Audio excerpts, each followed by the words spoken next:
शहादा तालुक्यातील 117 पेसा ग्रामपंचायतीत पेसा कायद्याची जनजागृती आणि क्षमता बांधणी करण्यासाठी सर्व पेसा ग्रामपंचायत स्तरावर विविध उपक्रम राबवण्यात आले।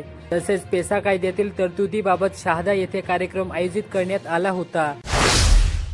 नंदुरबार येथे श्री संतश्रेष्ठ निवृत्तीनाथ महाराज यांच्या पदयात्रा सोहळा व कृष्णाजी गुरुमाऊली यांच्या आशीर्वादाने येथे फिरता नारळीय कार्यक्रम झाला।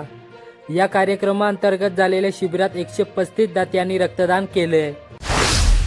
नंदुरबार शहरातील चावरा इंग्लिश मीडियम स्कूलमध्ये पोलीस दलाच्या वतीने विद्यार्थ्यांना सायबर गुन्हेगारी जनजागृती कार्यक्रमांतर्गत सायबर क्राईम बाबत सतर्कतेचे धडे देण्यात आले।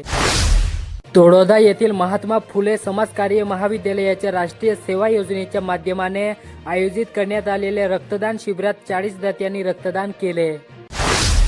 नंदुरबार शहरात घरफोडीचे सत्र सुरू असून चोरट्यांनी पोलिसांच्याच घरात चोरी केल्याने खळबळ उडाली। एका घरातून 4 लाखाच्या ऐवज चोरट्यांनी लपास केले। उर्वरित घरांमध्ये काही मिळून आले नसल्याचे पोलिसांकडून सांगण्यात आले।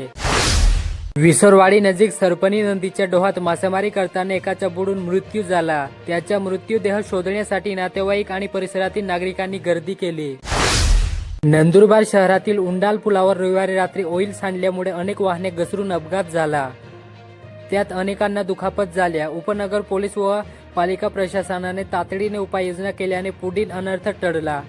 रात्री उशिरापर्यंत पोलीस व पालिकेचे कर्मचारी थांबून होते। नंदुरबार येथे शेतात जाणाऱ्या रस्त्याच्या तसेच पाण्याच्या चारीच्या वादातून 2 कुटुंबात झालेल्या हाणामारीत 2 जण जखमी झाल्याची घटना घडली।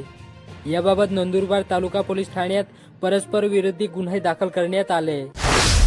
नवापूर तालुक्यातील विसरवाडी येथील सरपणी नदीच्या पात्रात मासेमारी करण्यासाठी गेलेल्या वृद्ध व्यक्तीचा पाण्यात बुडून मृत्यू झाला। ही घटना सोमवारी सकाळी घडली।